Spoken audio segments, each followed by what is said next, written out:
Rojas Quiseno es hijo de una costurera y de un comisionista y está en la búsqueda de los conocimientos para una práctica médica más humana y más natural. En una de las cirugías que entraba como ayudante teníamos que amputarle el pie a una paciente y yo no veía máquina de anestesia. Entran unos dos orientales y hacen unos bloqueos con agujas y es así como empiezo a descubrir vacíos. Yo quería vivir con los indígenas y ver una cantidad de procesos terapéuticos que tampoco nunca me habían enseñado, con que podía manejar tanto con la fitoterapia, que son el uso de las plantas medicinales. Escribí un libro que se llama Las 100 enfermedades más frecuentes, pero a ese libro yo le tenía que poner el complemento terapéutico y escribo cómo hacer de la cocina una farmacia. Si la comida mala nos enferma, la comida buena nos alivia. Uno dice, sí se puede ejercer una medicina diferente. ¿Desde dónde? Desde esto, desde la huerta, que en conjunto permiten buscar la salud. El ego es creer que una sola persona es capaz de curar a un paciente de algo. Nosotros en los parques de la salud tratamos de hacer una consulta integrativa, donde un médico puede hacer la historia clínica, pero es evaluada por 10. Empiezo a estudiar la nutrición y a descubrir cómo podría enfrentarme a tantas enfermedades sin un peso en el bolsillo, pero en una finca o en un supermercado. En la medicina uno debería actuar en grupo. En la comida sucede lo mismo. Cuando yo realizo un batido, estoy haciendo una sinergia de unas propiedades terapéuticas nutricionales que en conjunto permiten buscar la salud.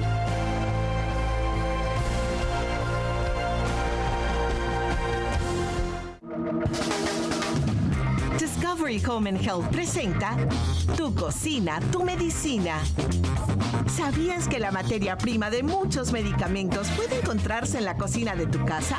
Así es, ingredientes naturales como la sábila, el brócoli, guatila, la caléndula y miel, entre otros, al ser combinados de manera óptima, se convierten en remedio para varias dolencias comunes, efectivos como la píldora o el jarabe, pero traídos desde el huerto.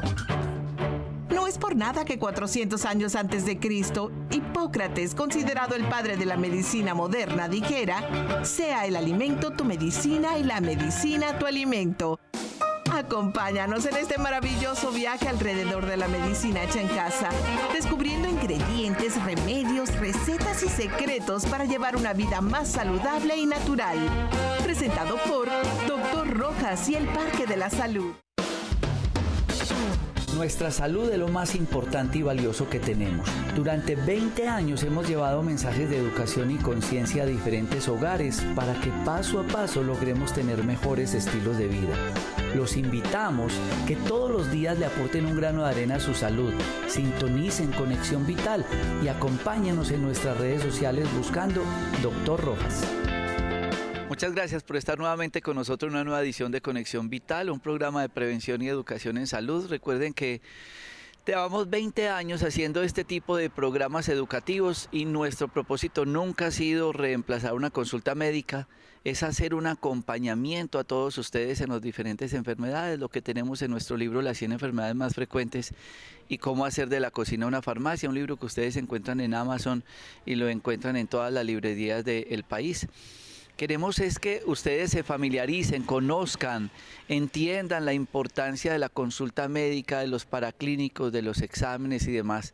Por eso en nuestros parques de la salud contamos con un equipo interdisciplinario de profesionales en diferentes áreas y nos apoyamos para poder llegar a ese diagnóstico. Tenemos ese gran programa del Día para tu Salud y Día para tu Alma los fines de semana.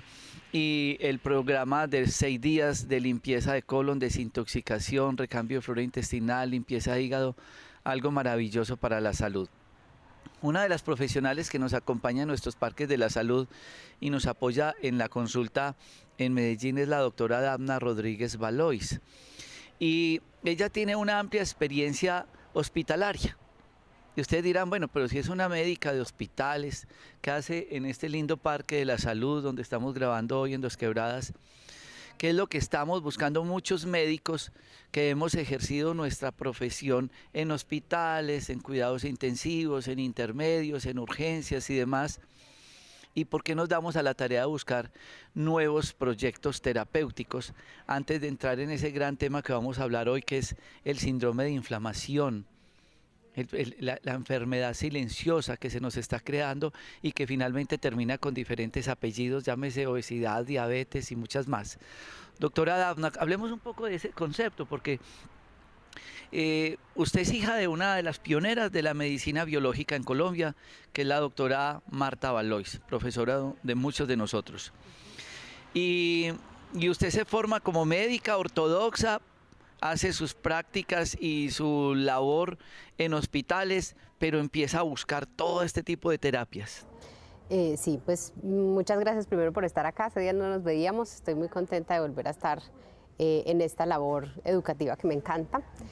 Bueno, realmente para mí el concepto siempre ha sido muy claro. La medicina para mí es una sola, ¿cierto? Y tenemos diferentes herramientas y la idea es simplemente abrirnos a las diferentes posibilidades que le podemos ofrecer a un paciente, y desde las medicinas, digamos, alternativas hemos encontrado la manera sobre todo de prevenir muchas cosas y de empezar por la base fisiológica de muchas de las patologías que después vemos que son catastróficas una vez llegan los pacientes a los hospitales.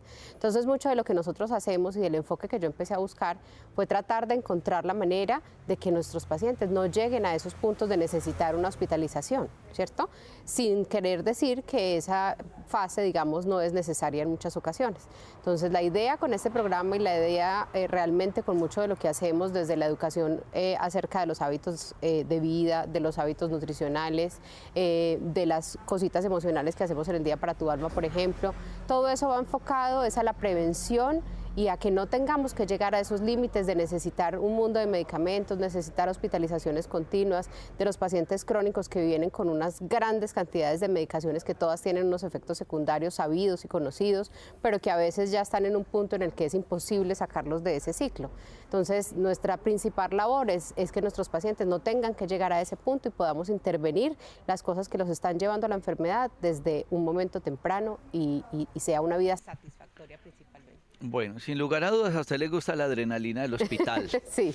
Y trabaja en cuidados intensivos y trabaja con pacientes muy graves, pero llega un momento en que como que usted cambia de canal, llega al Parque de la Salud, ya empieza a hacer un tipo de consulta integral. Diferente, sí. A mí me encanta de esta posibilidad que tengo el tiempo para dedicarle al paciente. Para mí eso es lo más importante, en el cual uno no empieza viendo una o dos cositas que logra ver en el tiempo que se le permite en una consulta normal, sino que le puede dedicar el tiempo necesario a escudriñar en todas las cosas que lo llevan a su proceso de enfermedad.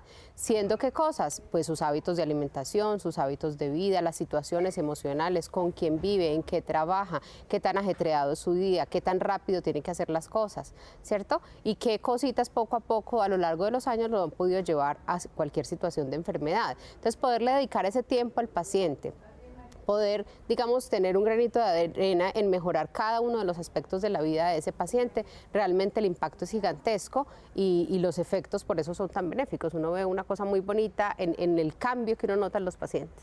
Usted se ha especializado en este tiempo que viene con nosotros en ozonoterapia, en plasma rico en plaquetas, en dismetabolismo, en terapia neural. Un poquito ahí vamos en acupuntura, pero esa es durita. Y entonces cuando está en la ronda médica y usted no le dan muchas ganas de decirle, ay, qué bueno ponerle ozono, sí, qué bueno hacerle las terapias y ponerle, quisiera cargar las agujas en el bolsillo. Realmente sí, pero bueno, sabemos que no es el momento para hacerlo y digamos yo estoy segura de que la medicina alopática y los hospitales en algún punto no están preparados para esa intervención y generalmente la negativa es absoluta, porque lo he intentado, por lo menos empezar, digamos, algunos procesos que pueden ser hasta investigativos, sobre todo con ozono, que es lo que tiene más regulación en Colombia, que me parecía que podía ser una apertura, pero no están preparados para eso. ¿Qué sí debo decir? Que desde inclusive la medicina alópata en este momento, o sea, la medicina de hospital, hay un intento, sobre todo los geriatras, que me emociona mucho y me alegra mucho, de desmedicalizar lo más posible los pacientes. O sea, esa tendencia yo sí la empiezo a notar, que ellos están tratando de quitar cosas, ¿cierto? De que los pacientes no queden con 15 medicamentos, 10 medicamentos, sino tratar de irle bajando y ser muy cautelosos, especialmente en el paciente anciano, para eso. yo creo que lo que le pasa a la doctora Dafna pues nos ha pasado a muchos médicos, y muchos de los médicos que tenemos acá en el Parque de la Salud han pasado por toda esa escuela hospitalaria y diferentes servicios, pero en esa búsqueda de desmedicalizar, en esa búsqueda de ofrecerle al paciente terapias diferentes porque ya no están respondiendo a lo que aprendimos en nuestras universidades, es lo que lleva a la doctora Dafna Rodríguez Valois y a muchos de los profesionales acá a hacer ozonoterapia, acupuntura, terapia neural, alimentación, nutrición, hacer hidrología médica, hacer todo este tipo de terapias que hemos tratado de integrar en nuestros parques de la salud. Ahora, vamos a ir a ver estas notas saludables porque vamos a empezar en algo que finalmente todos terminamos en un hospital por algún proceso patológico. Y quiero que la doctora nos cuente qué es lo que estamos viendo o por qué la enfermedad termina siendo el resultado de qué. ¿En qué estamos fallando? ¿Qué dirán? Pero tanta gente enferma, tanta gente obesa, diabetes, cáncer, lupus, fibromialgia, pero no es que aparezca la enfermedad. Hubo un proceso que es lo que vamos a contar después de estas notas saludables.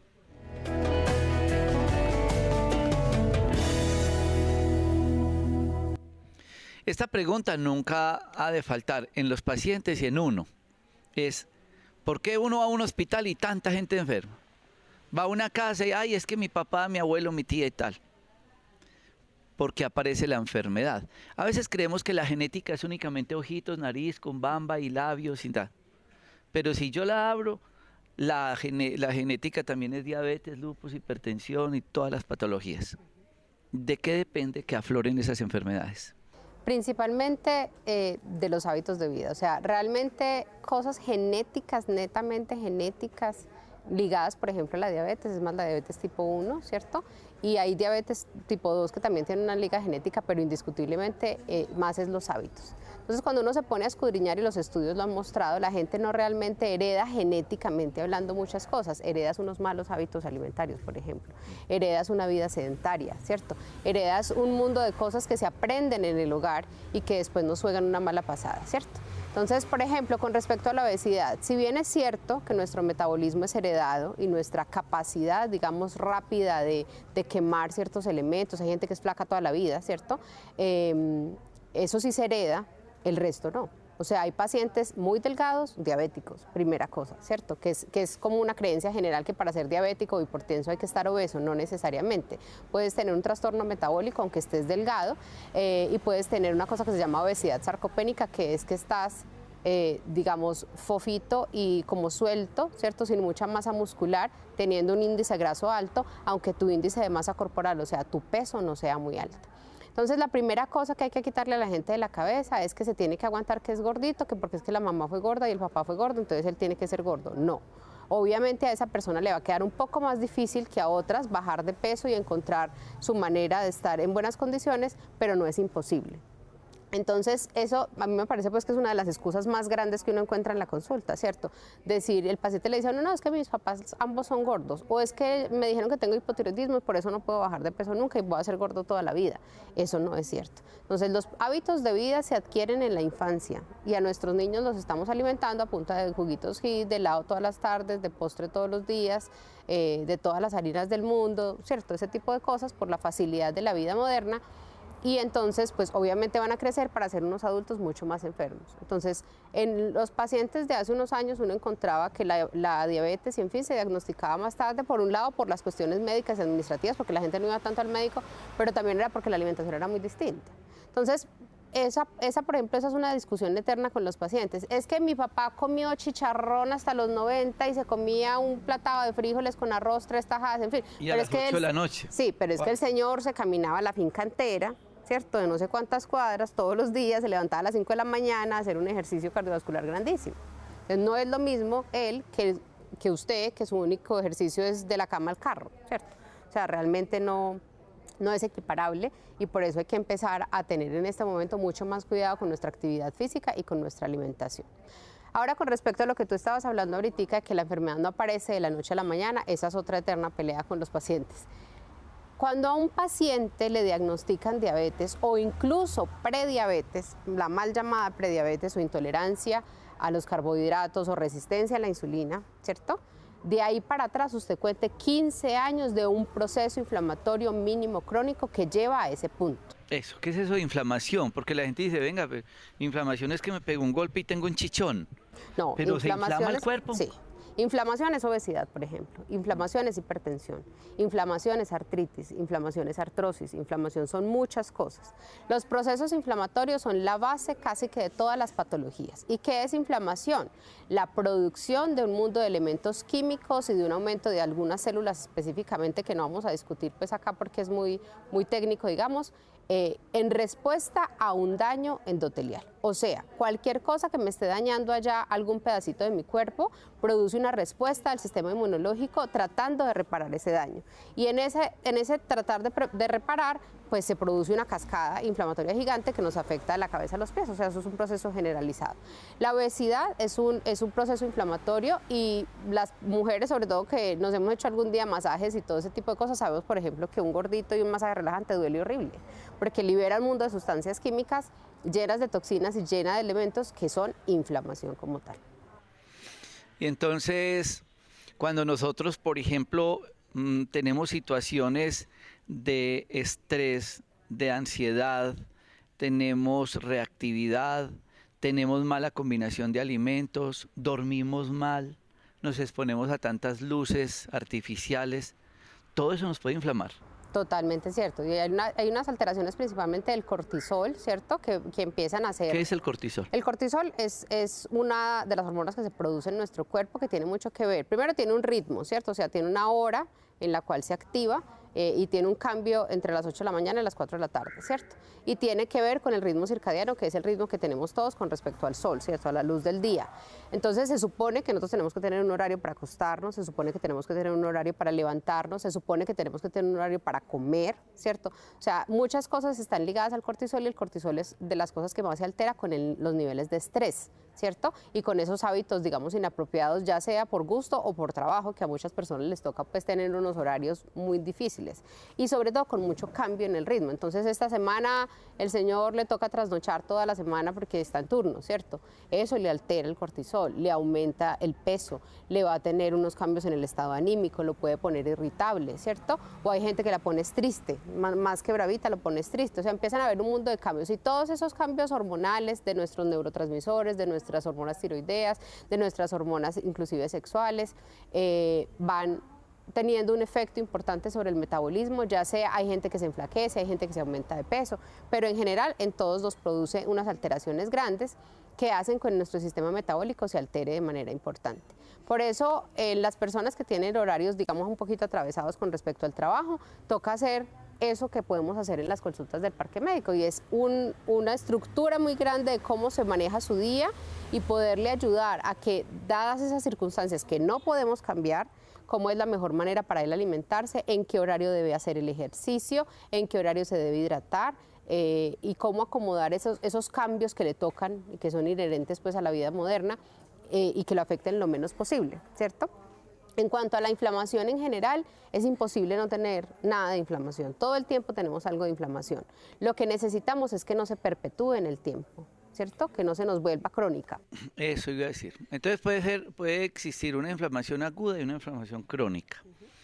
Muchos de ustedes van a alguna casa, restaurante y se comen un alimento y ustedes dicen, estoy inflamado. Tengo el estómago hinchado, o tengo ganas de vomitar, o me cayó mal. El cuerpo da lectura inmediato de las cosas que están pasando. Y ustedes se preguntarán, ¿qué fue lo que pasó? ¿Cierto? ¿Se inflamó, rechazó, hizo una reacción? ¿O se comieron un pan con gluten o una leche? Bueno, tantos alimentos. Es importante que ustedes vayan entendiendo eso, porque a otros es que vienen por prevención a una consulta y nosotros le decimos, bueno, doctora, le vamos a hacer una ecografía desde el cuello hasta los genitales, que es la ecografía que nosotros hacemos siempre, el paquete ecográfico preventivo. Y encontramos otras patologías que se fueron desarrollando. Es bueno que ustedes tengan esto muy presente porque después de estas notas saludables van a entender todo ese proceso inflamatorio súbito o la lectura a largo plazo, el hombre se demora 20 años para hacer una cosa a la mañana, hígado graso, tiene lupus, tiene tal enfermedad, ¿resultado de qué? Vamos a ver estas notas.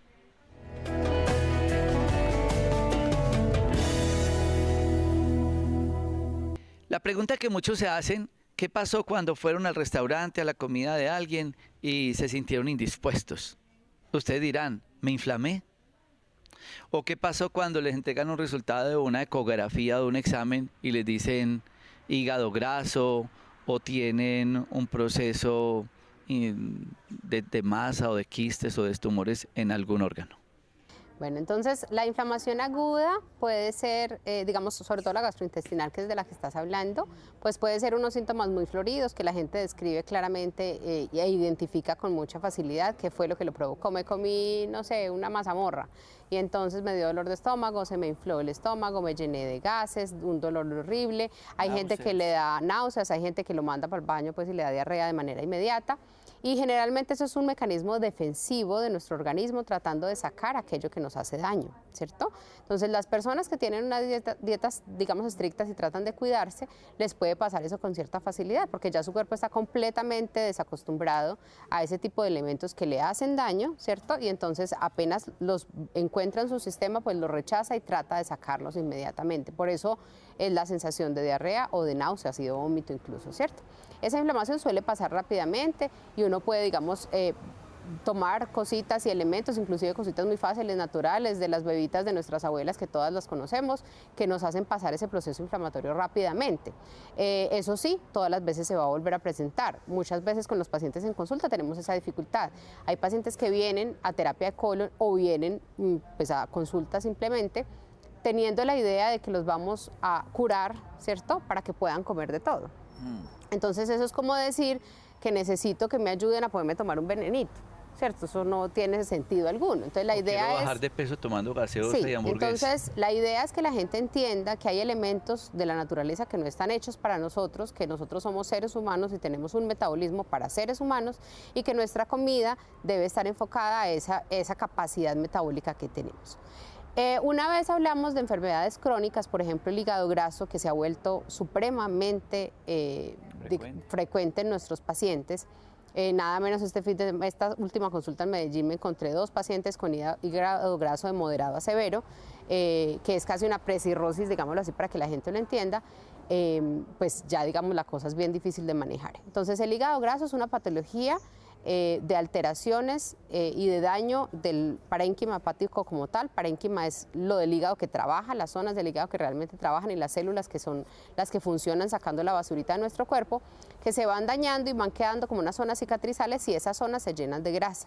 ¿Listo? Entonces, ¿cuál es la cosa más importante para decir del hígado graso y de la cirrosis hepática inclusive? Todavía la mayoría de gente tiene la creencia de que la cirrosis hepática es una patología netamente específica para los pacientes alcohólicos y eso no es así. La mayoría de la cirrosis hepática que se ve en este momento en el mundo es de un tipo que se llama tipo NASH y la tipo NASH es simplemente comida. ¿Sí? Entonces, la razón principal por la que nuestros pacientes están teniendo cirrosis hepática y unos manejos bien difíciles de manejar, porque es una patología bien compleja y que deteriora mucho la calidad de vida de nuestros pacientes, es el consumo de grasas y el consumo de harinas, sobre todo procesadas, ¿sí? Entonces, tampoco es solo las grasas. Acordémonos que los triglicéridos, por ejemplo, que dañan tanto el hígado y tanto el páncreas, se aumentan es con las harinas, el dulce y el licor, ¿sí? Pero entonces las harinas, acordémonos que son la papa, la yuca, el plátano, el arroz, la pasta, galleta, tostada, pan de bono, pan de queso, pan de yuca, todo lo que sale de una panadería, ¿cierto? Entonces tiene que tener uno muy claro realmente que las harinas son nuestros grandes enemigos en este momento y que las grasas, si las sabemos manejar bien, primero son necesarias y segundo, pueden jugar a nuestro favor incluso, si las grasas buenas, pues estamos hablando, ¿cierto? Entonces, digamos, con la cirrosis hepática uno se lleva grandes sorpresas y nuestros pacientes están teniendo ya alteraciones de ciertas enzimas, ¿cierto? Uno encuentra ya alteraciones grandes de las transaminasas, de la GGT, de las fosfatasas, y esas son cosas que no logran ser reversibles del todo en muchos de los casos. Entonces la alimentación ahí juega un papel bastante determinante. Bueno, estaba explicando usted algo muy interesante y lo dijo así y seguramente ustedes pues vale la pena que lo entiendan más profundo. Fueron y se comieron la mazamorra. Y el cuerpo dio una lectura de eso. Puede que les dio distensión abdominal, náuseas, vómito, diarrea, malestar, indisposición. Y ella dijo algo que queremos ampliar. Y el cuerpo activa sus mecanismos de defensa y puede que a través de la diarrea esté haciendo algo. O otras vías de excreción. ¿Cómo es que trata el cuerpo de defenderse? Entonces usted se inflamó por cualquier cosa.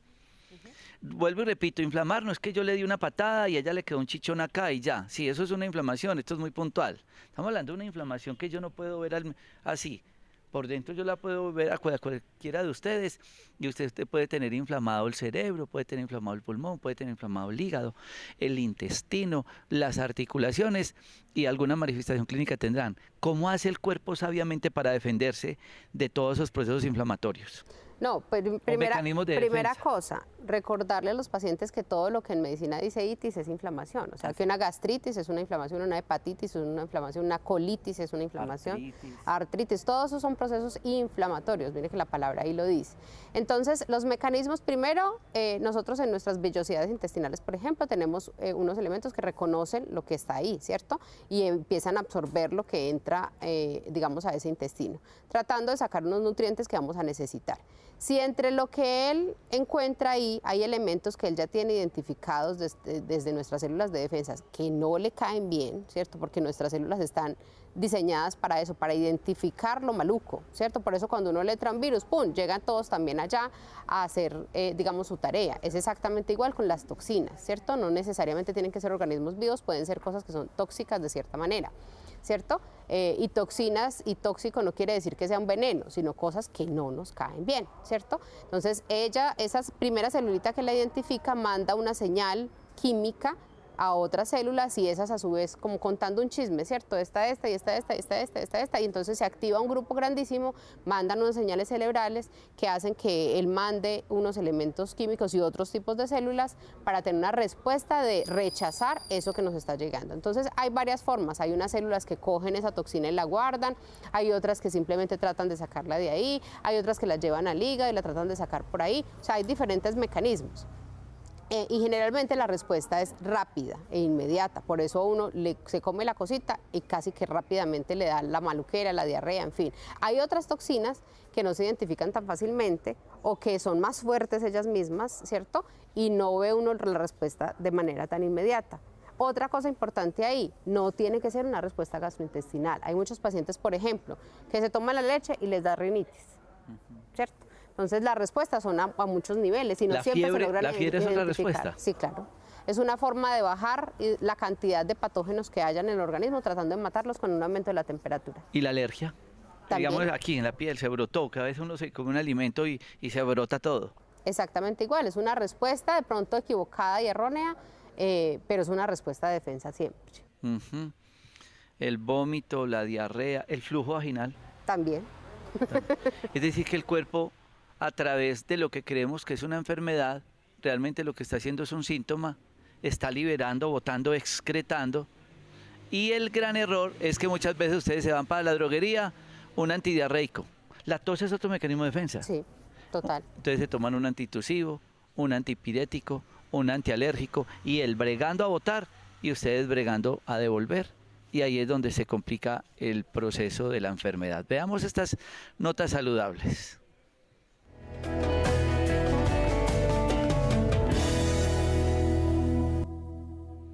Tenemos un motivo de consulta muy frecuente que muchas personas lo están evaluando desde lo estético y es el sobrepeso.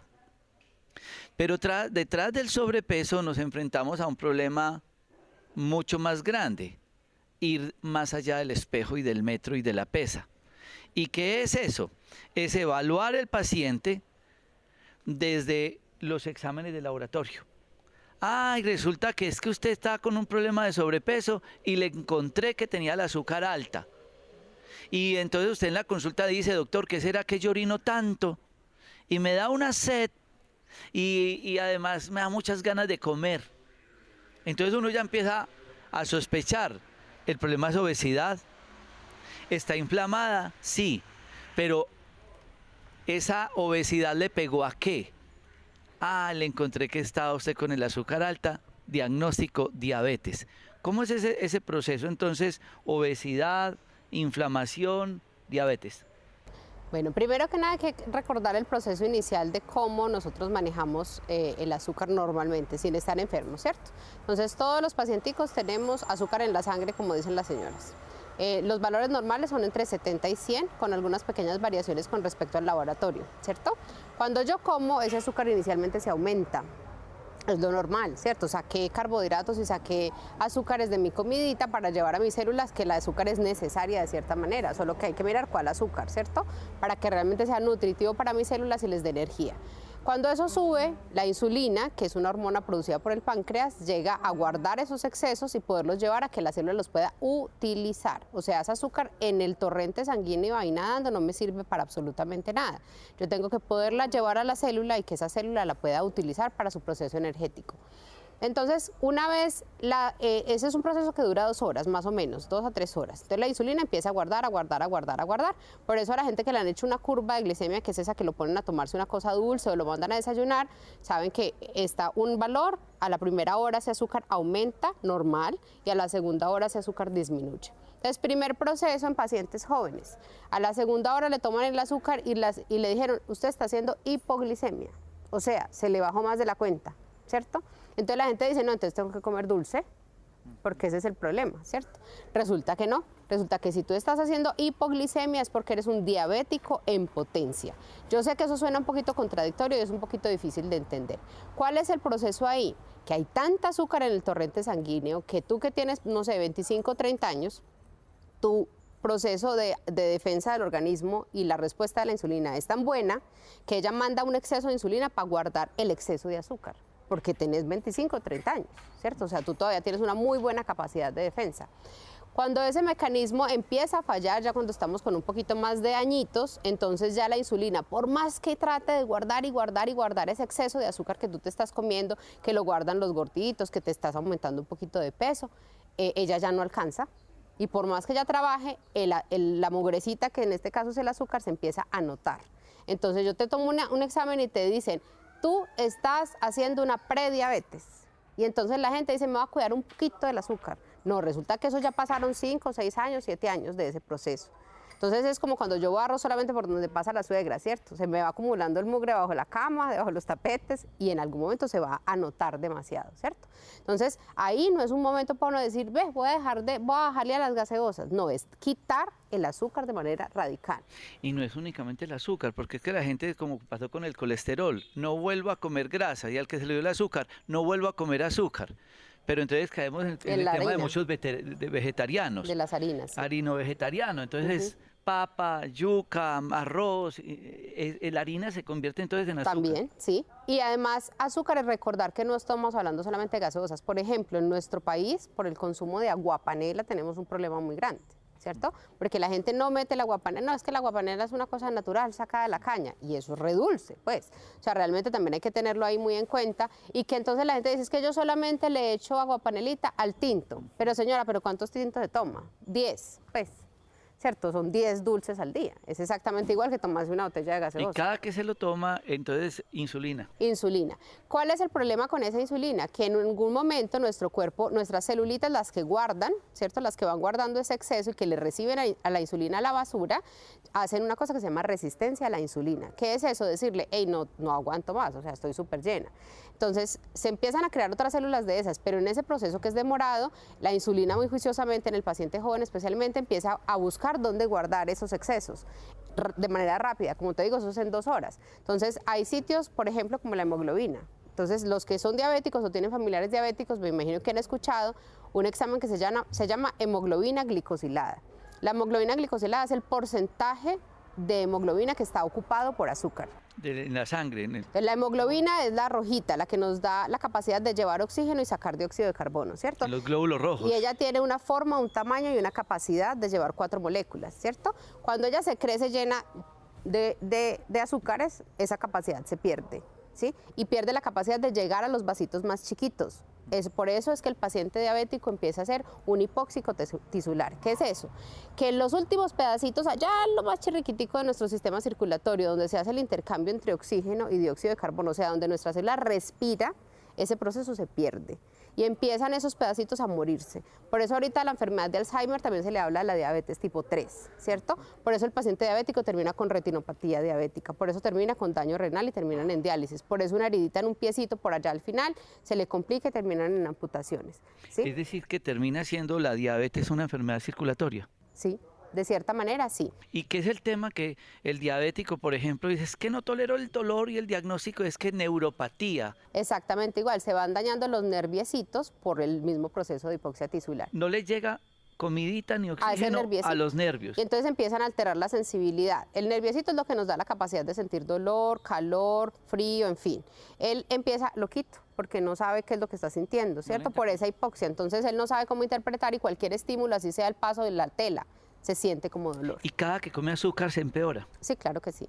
Y entonces el problema ahí es que la gente piensa que esas cosas son pues de unos niveles muy altos. No, mire los niveles tan chiquitos. La hemoglobina glicosilada por encima de 5.6, de acuerdo a algunos laboratorios cambia un poquitico, es un paciente ya diabético, ¿cierto? Las guías hay unas diferentes a las otras, pero más o menos es que hasta 7 u 8 uno alcanza a hacer manejarlos con ciertos medicamentos como los de DTP4.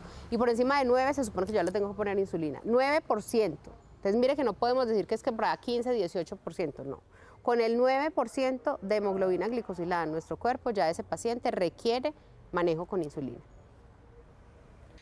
Yo sé que ustedes pueden estar muy confundidos con este tema, pero como eso es lo que nos toca ver en la consulta, y la finalidad de Conexión Vital es contextualizarlos a ustedes, que realmente entiendan el proceso de la enfermedad y que eso no es voy a dejar de comer azúcar o voy a ir a una farmacia que me vendan una metformina o cualquier otra cosa o en una tienda naturista me voy a tomar X producto. No, porque es que el cuerpo le pasa cuenta de cobro a uno y ahí es donde me dicen, ay, le tuvieron que cortar un pie, se quedó ciego, está en diálisis, que son los extremos.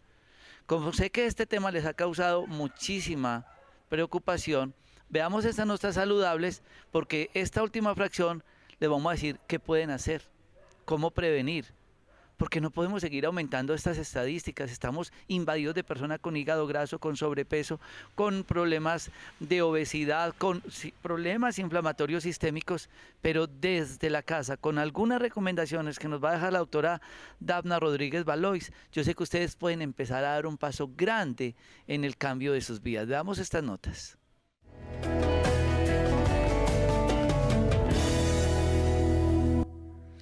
Muchos de ustedes dirán, bueno, y mi mamá es diabética, el otro le dijeron que tenía hígado graso, me miré al espejo y me siento gordo y tal cosa. ¿Qué podemos hacer para ir evitando que ese proceso inflamatorio avance y empiece a sacar muchas más patologías, doctora Dafna? Bueno, lo más importante, a mi parecer, es primero hacer una conciencia absoluta de que no existe una forma milagrosa de tener un resultado.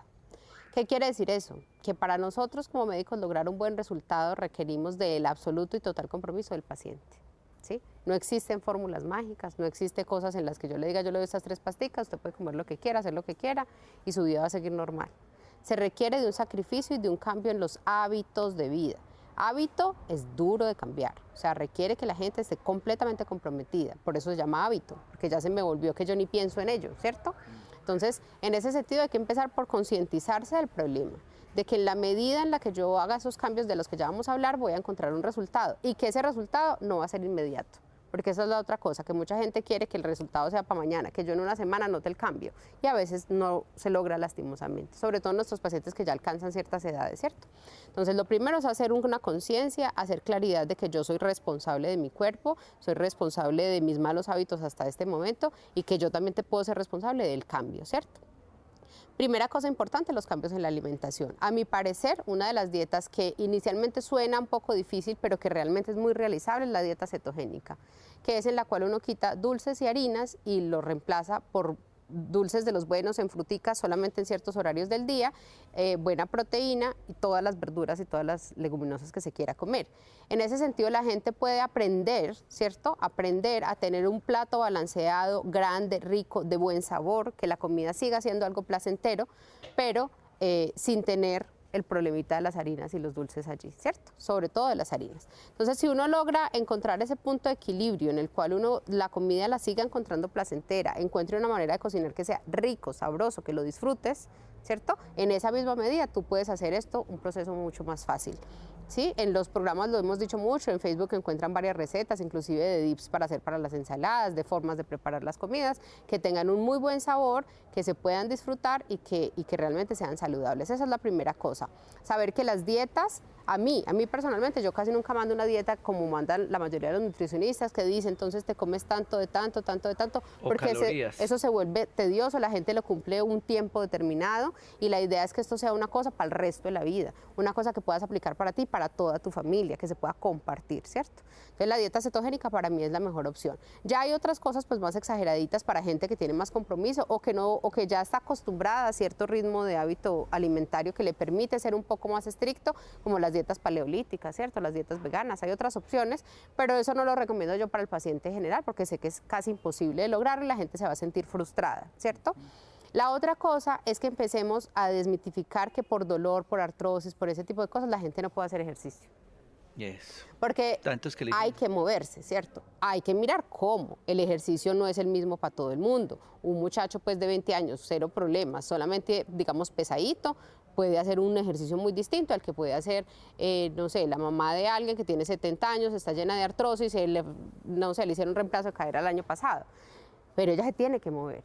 Tiene que encontrar la manera de hacer ejercicio, de volver a encontrar un ritmo de actividad física. Eso tiene un impacto no solamente físico evidente, sino emocional bastante grande.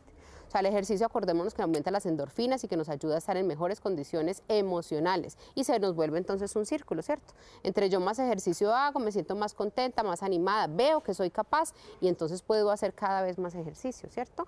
Y en nuestro medio vemos mucho personas que después de la jubilación, por ejemplo, están entrando también en mucha depresión por la falta de actividad en general, la falta de trabajo, de productividad. Entonces, las actividades físicas nos permiten encontrar otra vez algo de propósito y tiene, digamos, una finalidad no solamente netamente física en lo que estamos hablando del proceso inflamatorio, sino que tiene una finalidad también emocional grande. Pueden parejas reencontrarse, ¿cierto? Matrimonios que ya no supieron qué hacer y ahora estaban como desconocidos en la casa, que ya se fueron los hijos, encontrar la manera de que eso también los una. O sea, eso se puede volver una dinámica bien bonita, familiar y que le da al paciente también un sentido de satisfacción. Los ayunos. Los ayunos hay que ser muy puntuales con qué pacientes. O el ayuno intermitente. El ayuno intermitente se puede realizar, pero ese sí pienso que es una cosa que no es para todo el mundo. Terapéutico, ya es en la consulta sí, que lo definimos. Es en la consulta. ¿Por qué? Porque si tú eres un paciente diabético insulinorequiriente y yo me pongo aquí a decirte en televisión que vas a hacer un ayuno, mañana amaneces en una clínica por una hipoglicemia severa. Entonces, ese pienso es una cosa bien bonita, funciona muy bien, ayuda a muchos procesos metabólicos, acelera enormemente el metabolismo. Los ayunos intermitentes, digamos, hay varias formas, el que más se utiliza ahorita es de 16 horas de ayuno y de 8 de comida, pero, vuelvo y repito, con mucha claridad, no es para todo el mundo. Siendo un proceso inflamatorio, todo ese contexto de las patologías que estamos hablando, la sueroterapia, digamos, el ácido alfa-lipoico y otras. Pues hay varias formas de hacerlo, también muy dirigido dentro de la consulta, ¿cierto? Uno puede hacer, digamos, quelaciones con diferentes productos, ¿cierto? Ahorita pues el que está más en boga es la vitamina C, pero se puede utilizar EDTA, el ácido alfa-lipoico tiene también un efecto quelante de cierta manera. Y desinflamantes. Sí, de similar al ácido teóctico, pero digamos hay ciertos pacientes que uno también utiliza las terapias de ozono con algunos oligoelementos o con elementos de homotoxicología que le permiten, a mí me gusta a veces mucho también esa posibilidad cuando no solamente tengo un síntoma como general de inflamación simplemente de obesidad, ¿sí? Sino que tengo que ayudarle porque le duele, ¿cierto? Porque tiene artrosis, porque le duele el hombrito, porque tiene una discopatía, porque además tiene un problema de hígado, porque entonces también tiene un problema de páncreas, pero es que además tiene gastritis. Entonces, el ozono con elementos de homotoxicología me permite también ayudarle al paciente con otros síntomas que finalmente uno sabe que eso es la razón por la que viene, ¿cierto? Que note también un efecto de pronto un poquito más rápido. Y el ozono tiene también un efecto regenerador antioxidante de cierta manera, pues de cierta vía, y nos ayuda también con el proceso inflamatorio. Muchas personas están buscando bajar de peso en un quirófano. Imposible. Uno Pues no baja. digamos que... Le van a quitar el estómago. Sí, entonces, ¿qué es lo que yo veo? Uno, mucha obesidad sarcopénica. O sea, usted ve el paciente que bajó inicialmente de peso, ¿sí? Primero, la mayoría vuelven y se suben, por ejemplo, con las cirugías restrictivas del estómago. Vuelven y se suben un poquito. Bueno, y vamos a suponer que no se suben. De todas maneras, uno nota unos cambios en la capacidad vital. Casi todos están con anemia, ¿cierto? Casi todos están con unos procesos de desnutrición crónica por las dificultades para absorción de los alimentos. Entonces, en ese sentido de cosas, es encontrar la manera, digamos, más fácil de hacerlo. No voy a decir que no hay pacientes que lo requieren absolutamente, pero solamente lo requieren pacientes en que están en un grado de obesidad tan grande que casi que es imposible devolverlos de ahí. No es como pelear con la obesidad, pues con ese tipo de cirugía, pero no es lo recomendable. Y fuera de eso es querer una cosa mágica, ¿cierto? Sin sacrificio. Entonces esa parte psicológica de la educación para no volver al mismo hábito es supremamente importante. Y obesidad sarcopénica es que tú estás con menos peso, pero si te tocan y si te hacen una medición de masa muscular versus grasa, sigue estando altísima la grasa y sigues tú sin fuerza, sin capacidad vital, sin capacidad de actividad física. Bueno, este es un tema que realmente nos llena de inquietudes y yo les sugiero que sea un tema tratado en consulta, porque muchos de ustedes les están ofreciendo ahí en las redes pastas para bajar de peso. ¿Cuál? Sibutramina, otras sustancias con efectos secundarios nocivas. No es una pasta milagrosa, no es un quirófano milagroso, son los, que ella insistió, los hábitos. Es cambiar una cantidad de cosas para poder llevar el cuerpo hacia el camino de la salud. Y se logra a través de una consulta apoyada con exámenes de laboratorio, con imágenes diagnósticas, con un acompañamiento profesional. Y esa es la invitación que yo les hago. La doctora Damna Rodríguez Baloy nos apoya, como he dicho, en la consulta en Bogotá, en Medellín, en nuestro Parque de la Salud en Dos Quebradas, y ojalá tengan ese acompañamiento desde la parte médica para bien de la salud. Muchísimas gracias, doctora, por estar con nosotros. A ti. Y a todos ustedes, mil gracias, y no olviden remisión 6 de la mañana, y en las redes buscar Doctor Rojas, donde están todos estos temas, y se pueden suscribir en YouTube también buscando Doctor Rojas a nuestro canal y tener todos estos programas. Felicidades para todos.